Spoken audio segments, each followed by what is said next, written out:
Bienvenue dans cette nouvelle vidéo spéciale brunch puisque je vais tester 3 brunchs très insolites à faire à Paris.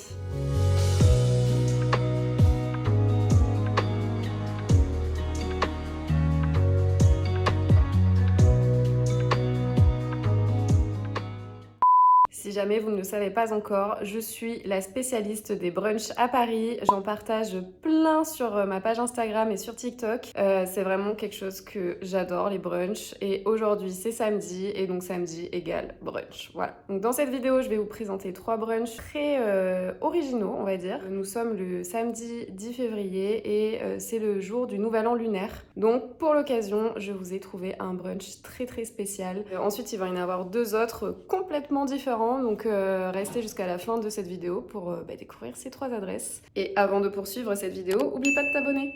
Ah ouais, Bounty est en pleine manucure ce samedi matin là. Qu'est-ce qu'il fait?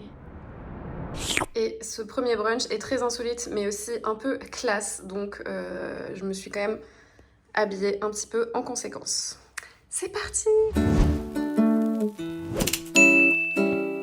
Pour ce premier brunch, j'ai fait les choses en grand puisque je vous emmène au Shangri-La, ce célèbre palace parisien classé monument historique puisqu'il était autrefois la demeure du prince Roland Bonaparte et il abrite le seul restaurant chinois étoilé en France. À l'occasion du Nouvel An chinois, sur le parvis de l'hôtel, on a pu assister à la traditionnelle danse des lions, un show haut en couleur et très impressionnant. Les danseurs sont en fait revêtus d'un costume de lion et imitent les différents mouvements de l'animal au rythme des battements de tambour et du gong.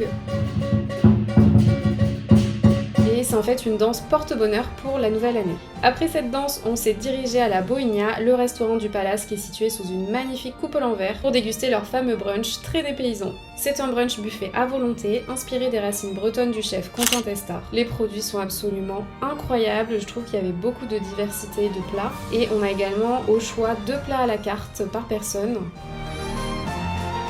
Incroyable. On va goûter ce petit caviar. C'est excellent, hein. Ah ouais, c'est du caviar d'exception quoi. Ça fond. Ouais. Trop. Puis on termine avec l'offre sucrée qui est signée par le célèbre chef pâtissier Maxence Barbeau. C'était absolument magique et c'est vraiment une expérience dont je me souviendrai toute ma vie. Bon, du coup, ce brunch est absolument incroyable, vraiment c'est fabuleux. Je m'attendais vraiment pas à ça. Après, c'est un menu spécial pour le Nouvel An lunaire, donc il y a le queue aujourd'hui et demain. Sinon, c'est un menu plus classique autour des produits de la mer. Et bon, aujourd'hui, du coup, il est très cher, c'est 178 € par personne. Mais normalement, il est un peu moins cher, je crois que c'est 140 € par personne. Et c'est spectaculaire, incroyable, avec la danse et tout. Waouh, j'en reviens pas, c'est génial.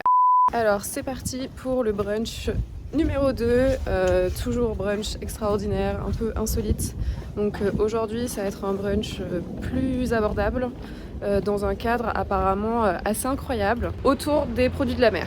Voilà, je vous en dis pas plus, on y va. Bienvenue au Comptoir Général, un lieu immense et hyper atypique à Paris, avec des décors immersifs. On a l'impression d'être à la fois dans une jungle tropicale ou encore dans un décor de Pirates des Caraïbes.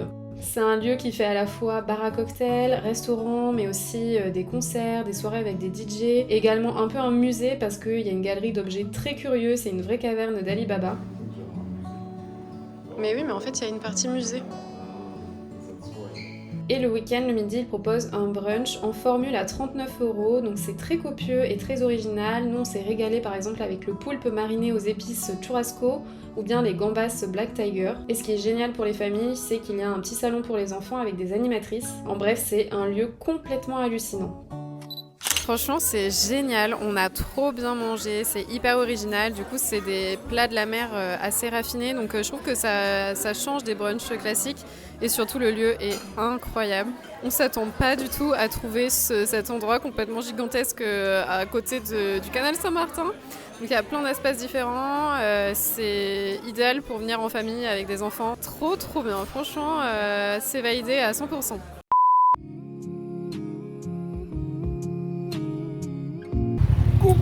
Aujourd'hui c'est dimanche et on va bruncher en haut de la Tour Eiffel. Est-ce que tu as déjà mangé en haut de la Tour Eiffel? Je suis jamais monté. C'est une honte, sérieusement quoi. Le gars, il est né à côté de Paris et il est jamais monté dans la Tour Eiffel alors qu'il va avoir 33 ans. Et ouais. Au moins la 10e fois que j'y vais, j'ai même déjà mangé. J'ai trop honte.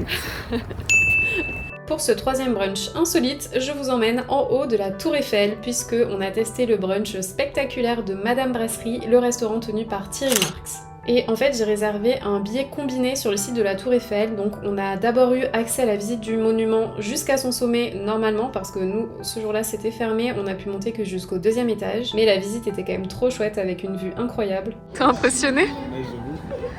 Et le billet inclut aussi l'accès au brunch, ce qui est très pratique parce que sinon le brunch est sans réservation, donc là nous on n'a pas fait la queue. Le brunch se déroule dans la partie lounge au style épuré de Madame Brasserie avec des baies vitrées qui ont une vue incroyable sur le Trocadéro, le Champ de Mars et la Seine. On commence le brunch avec un chariot artisan boulanger qui est à volonté avec des viennoiseries, pain, confitures, etc.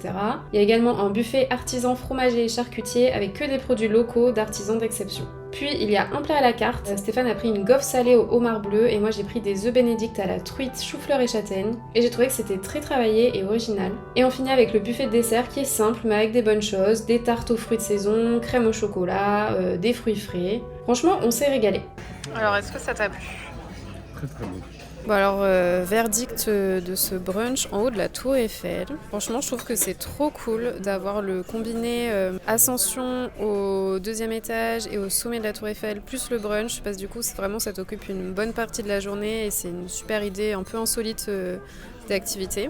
Bon, nous, évidemment, on n'avait pas de chance parce que le sommet est fermé cette semaine, donc on a pu faire que le 2e étage, comme d'habitude, j'ai la poisse. C'est que des bons produits, c'est des artisans locaux. J'aime bien le fait que les viennoiseries, les desserts et charcuterie fromage soient à volonté. Et le plat, franchement, je suis assez impressionnée parce que c'était vraiment très bon. J'ai trop kiffé.